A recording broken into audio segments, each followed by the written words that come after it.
I dare say that we are jokes in this country. We are complete jokers in this country. I'm telling you. Kwame, we have lives and properties to save as a country.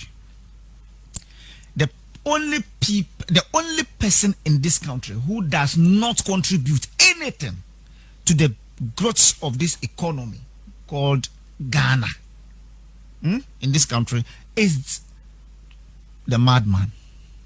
Is the madman. And even with the madman has what? Right to live, right to breathe, and under no circumstance that anybody deprive the madman of these two essentials. I think that we have over-pampered nurses. We have over-pampered doctors in this country. Elsewhere, doctors are the most useless people you can ever find. Elsewhere, nurses are the most useless people you can ever find. Useless in quote, not as in they don't have anything to offer, but they don't regard them as people who should be doing things that, I mean, to rather look at people as not human beings, therefore they don't deserve the attention. I mean, you choose the profession, nobody chose it for you. The nurses in this country, for me, I think politics in this country has spoiled a lot of things. Let me put it this way. Kwame, I don't know if you have experienced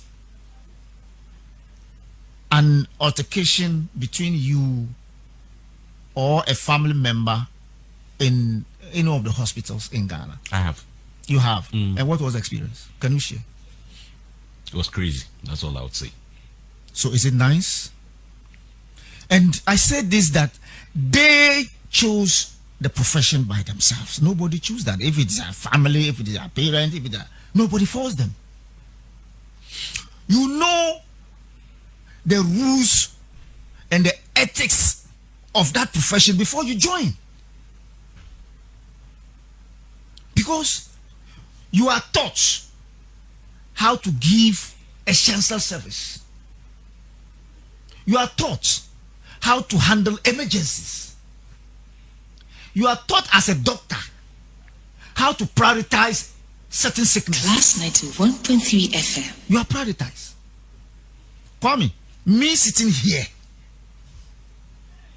in the US that I've been, and I know, even if you are going to die in the next minutes and you are able to walk to the hospital, and then they see another person who is even pretending and then manage to be in the ambulance, the moment they hear the siren, whether Kwame you are attending to somebody, whether you are doing anything that is needful, whether or not, you need to forgo everything and then rush to save life.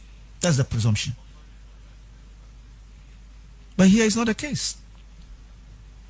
Here, it's as if that because they don't receive their salary, they should punish human beings to death, so that the government will see that, yes, I'm punishing people to death, therefore pay me my money. That's foolishness. Every one of us, if anybody pretends that, look, what happened doesn't serve these people right, even though it is wrong to assault anybody by law of this country, but anybody who has ever had experience of being malhandled by, don't mean that you cannot. You see, let me take it from this perspective. Before, as a government agency, you can recruit, right? You first of all have to get what we call financial clearance from Ministry of Finance. If you do not get a financial clearance, there is no basis for even going ahead to do the recruitment. I am suggesting to you on this platform that all the recruitments that were done then, every institution had financial clearance predating even the election day. Because if you didn't have financial clearance, on what basis will you proceed with the recruitment process for you who to come and pay?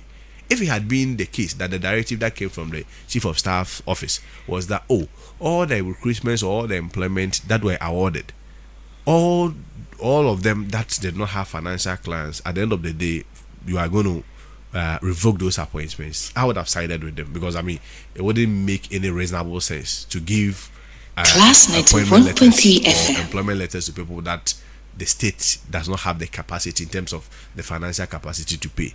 But in this context, I am giving you an instance of an institution where I worked. There, if you move to other institutions, people had even worked for 3 years, 4 years, and they were still asked to go. In the context of Ken being the leader of the country at some point, which is what you're leading. What is that thing that would make me think whether I'm a delegate or when he goes past that process and he ends up leading the party going into elections in 2028? Ken is the man. When we are having a conversation about employment, he's going to come in and create those opportunities for whoever to be pretty much settled in the space in which they operate. I think it's about the life that he's lived even at an individual level. It's all about job creation. His personal life at an individual level has always been about job creation. You see, we talk about ideas, we talk about vision. And of course, ideas alone cannot run a state. You need ideas, all right, but also you need implementation of those ideas. And if you look at Ken, everything about him, what he stood for, has always been about job creation and entrepreneurship. So for him, his vision is just about coming to transform this country through entrepreneurship. That is one of the greatest trademark that he's going to bring on board. And of course, you can verify from the things he's done in the past that single-handedly one individual has created about 7,000 jobs throughout his lifetime for the ordinary Ghanaian to benefit. And so it gives that credence to him that he can make that his trump card, because that has been what he has been doing, that has been what he stood for, all about job creation. So yes, it's not necessarily also about job creation, but also creating more entrepreneurs, because we agree if you move to advanced countries, job creation is not only a reverse for the government. In truth and in all honesty, 80% of the jobs that has been created in advanced countries are not even owned by the government. They are owned by private individuals. So it's just about having that leader with a mindset to create more Kennedy Japons, having a leader with a mindset to create more Ibrahim Mohammed, to create more Jospons, to create more Brian Champons, so that at the end of the day, these individuals will have the capacity. Let's come back to the issue. Me, I side with Raf, because if through some uselessness, negligence, that has made your relative pass on. You can't say NS is useless. Based on what? Based on information you have, based on what you may have been told. You were not there. On what basis are you drawing a conclusion that NS is useless? And that's why I've taken you off.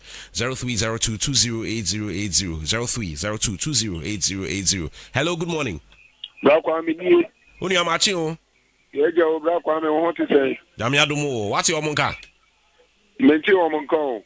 Ebefa. Mate Brakwame.